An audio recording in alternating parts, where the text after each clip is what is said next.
So in this video, we will focus on understanding how do you decide the replenishment frequency for a dark store.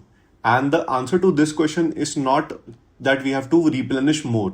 Okay, it depends on the nature of the SKU that you are dealing with, because understand that replenishment involves a cost. And it is not even necessary that you have to replenish every item. You have to decide very strategically like what will be the implication on the cost and which SKU you want to replenish. And it is not just one decision, there are different decisions that you have to take depending on the SKU that is kept on a particular shelf. So most people say that you can replenish a dark store once a day or twice a day with all the SKU items, and that is completely wrong.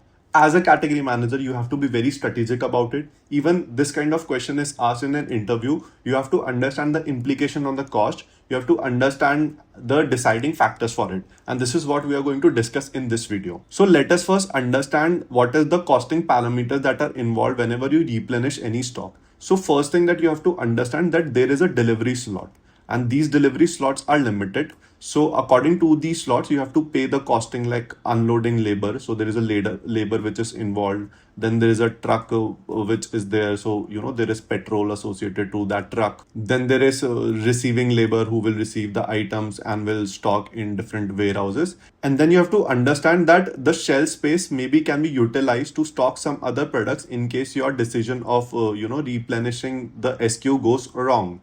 So these are the things that you have to bear whenever you replenish any SKU. And every time you under replenish any SKU, you pay a different cost, which is the stockout cost. So ultimately, you either lose the customer to a competitor platform, or you lose the demand that was already there just because you didn't have enough stock. You cannot fulfill that demand. And in case you over replenish any SKU, there could be a spoilage cost for all the perishable items.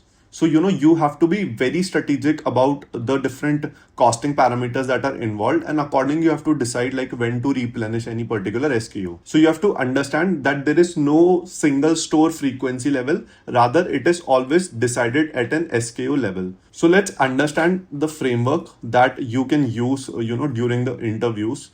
So there is a set of line items which, you can talk about. So one, you have to understand the velocity of the SKU. That simply means like how quickly the SKU is getting sold. Then second thing is basically the shelf life, simply means like how long the inventory can be used. The third is basically the holding capacity, how much shelf space is available to, keep particular kind of SKU. Then there is lead time. So it simply means how long will it take to restock a particular SKU from the mother warehouse. And then finally, there is forecasting accuracy. So how accurately you are able to forecast the demand of any particular SKU. So basis on these 5 parameters, you have to make a replenishment frequency strategy as per the SKU. So let's discuss each of these parameters in detail. So if I just talk about velocity, so what you need to do is you need to segregate every SKU into 3 different buckets. One is A, one is B, and one is C.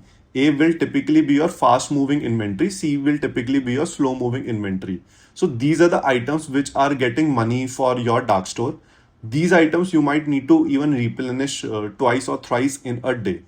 But then there are certain items which are slow moving, which is just sitting idly on the shelf. So you have to replenish it very slowly, and you might need to even cut down on certain items which is just sitting on the shelf, and you have to ensure that space is available for the A items. And B is something where you need to typically strike a balance between the two in terms of the replenishment frequency. The second point is basically overlay shelf life. So there are certain items which you cannot store a lot in your dark store, and these are the products which would be breads or milk. So these are the items like even if you have a lot of space available, you cannot store it. You have to replenish them very frequently and multiple times in a day. But then there would be certain items which has a longer shelf life. Such items can be replenished maybe once a week or something like that. So you can hold more of such items and replenish it slowly. So the same velocity on different SKU will actually change your replenishment frequency depending on the perishable nature of the product. Now the third step that we are going to discuss is basically forecasting. And again, forecasting needs to be done at a grain level.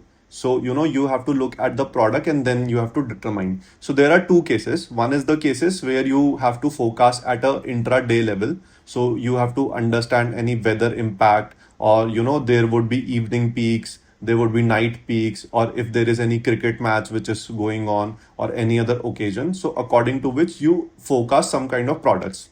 Then there are certain products where forecasting is difficult, right? So as per the forecasting, you have to keep the buffer stock. So where you are able to forecast the items accurately, you can keep an adequate amount of buffer stock, and as soon as the need arises, you can replenish the dark store using this buffer stock. But then the cases where it is difficult to forecast, in this case you either need high of buffer stock or you need higher of replenishment frequency, because you cannot predict the demand accurately. And in the dark stores where the shelf space is not too much, you cannot keep a lot of such kind of products. So in such a scenario, replenishment is usually the much better way to absorb any cost of forecasting cost, because there is a higher cost associated with keeping the buffer stock as well. So the best way is to replenish these products again and again. And finally, you have to check the holding capacity.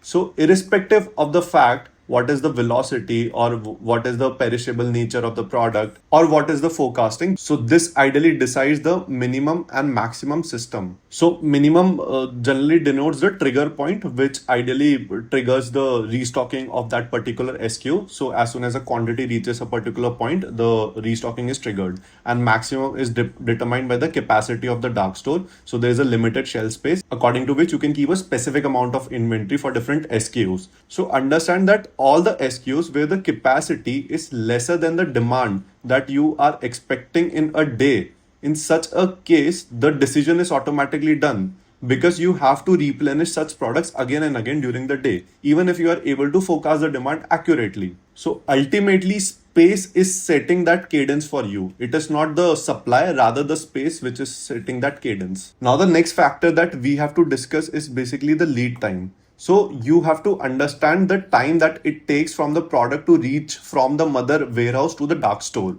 In case this lead time is shorter for you, you can have frequent restocks, and you have to ensure that you keep enough buffer which can cater to the demand which is coming during this lead time of restocking. And if it is shorter and reliable, you can restock it more often. But in case it is longer, then there is a risk of, products getting out of stock, or there is a risk of spoilage as well, because in such a case, you cannot replenish it frequently. So, mapping the accurate kind of demand becomes difficult, and you would want to keep a lot of buffer stock in such a situation. And thus it can lead to these two situations. So dark store typically runs on a fixed delivery slots, and you have to keep the unloading window very tighter, because this kills a lot of demand, and in case you miss any slot, this will actually hurt your demand because there would be stockout issues. So as per these 5 parameters, you have to decide on the replenishment frequency. So if we keep all of these things together, so the first thing is all the parameters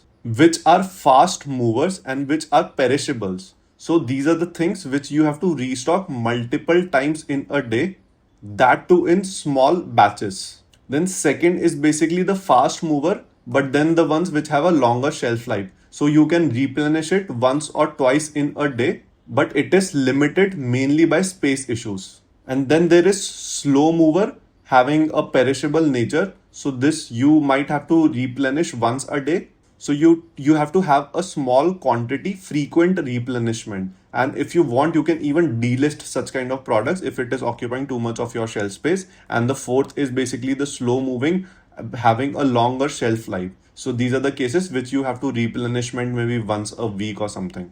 And from all of these parameters, you have to understand that there is a cost for every replenishment cycle, and you have to identify the frequency where you can, through which you can get an optimal, balance to save on the cost. So you have to reach to a frequency where you can cover the situation of stockouts and you can prevent any spoilage cost. So these are the 5 parameters that you can talk about during any interview. And in real life also, as a category manager, you have to make decision on the basis of these 5 parameters. So always use a frameworks to answer such kind of questions. I'm going to share a lot more detailed deep dives in the upcoming videos. So in case you are interested in going through such kind of content, please subscribe to my channel so that you get proper notifications of the different videos which are going to release in the future date.